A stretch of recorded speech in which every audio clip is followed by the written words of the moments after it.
প্রধান উপদেষ্টা অধ্যাপক মোহাম্মদ ইউনূসের সঙ্গে বৈঠকে এনসিপির আহ্বায়ক নাহিদ ইসলাম বলেন, বিভিন্ন দল প্রশাসনে ভাগবাটোয়ারা করে নিচ্ছে, বড় দলগুলো এসপিডিসি পদ ভাগবাটোয়ারা করছে। এভাবে চলতে থাকলে সরকারের নিরপেক্ষতা ক্ষুণ্ণ হবে বলে বৈঠক শেষে সাংবাদিকদের জানান তিনি।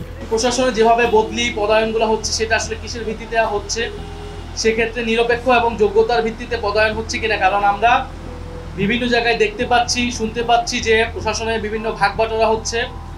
বড় রাজনৈতিক দল হিসেবে যারা পরিচিত তাদের মধ্যে তারা নিজেদের মধ্যে প্রশাসন এসপিডিসি এগুলো ভাগবাটোয়ারা করছে এবং নির্বাচনের জন্য তারা সেই তালিকা করছে, সরকারকে সেগুলো দিচ্ছে এবং উপদেষ্টা পরিষদের ভিতর থেকেও সেই দলগুলোর সাথে সে ব্যাপারে সহায়তা করছে।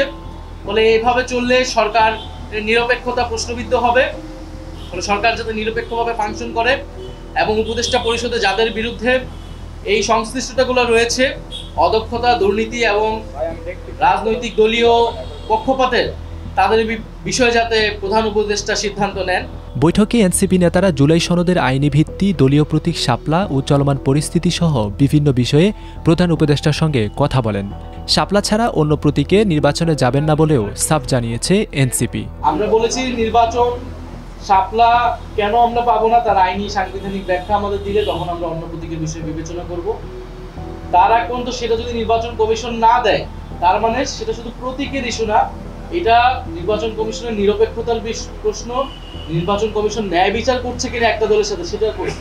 ফলে যেই নির্বাচন কমিশন আমাদের নিবন্ধন এবং প্রতীক বিষয়ে আমাদের সাথে ন্যায় বিচার করে না, তার অধীনে নির্বাচনে গিয়ে আমরা নিরপেক্ষতা এবং ন্যায় বিচার পাবো, সঠিক ফলাফল পাবো, সেটাও তো আমরা বিশ্বাস করতে পারছি। দ্বিতীয়ত, আমরা নির্বাচন কমিশন নিয়ে উদ্বেগ জানিয়েছি।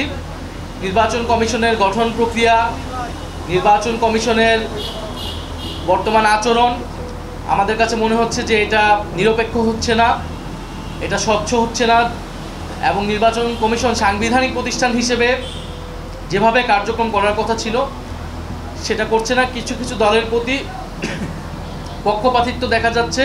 পরে সন্ধ্যা ৬টায় প্রধান উপদেষ্টার সঙ্গে দেখা করতে যমুনায় যান জামায়াতে ইসলামীর নায়েবে আমির সৈয়দ আবদুল্লাহ মোহাম্মদ তাহেরের নেতৃত্বে একটি প্রতিনিধি দল। বৈঠক শেষে সাংবাদিকদের তিনি বলেন, কয়েকজন উপদেষ্টাকে নিয়ে প্রধান উপদেষ্টার কাছে দলটির আপত্তির কথা জানিয়েছে তার দল। তবে কাদের নিয়ে এই আপত্তি, তাদের নাম প্রকাশ করেনি দলটি। আমরা সরকারের যারা উপদেষ্টা আছে তাদের ব্যাপারে বলেছি, সকলের ব্যাপারে নয়। আমরা বলেছি কিছু কিছু লোক আপনাকে বিভ্রান্ত করে, আপনার প্রতি আমাদের আস্থা আছে, কিন্তু আপনার কিছু লোক আপনার পাশে আপনাকে বিভ্রান্ত করে এবং ওরা কোনো একটা দলের পক্ষে কাজ করে। আমরা মনে করি তাদের ব্যাপারে আপনাকে হুঁশিয়ার থাকা দরকার, সচেতন থাকা।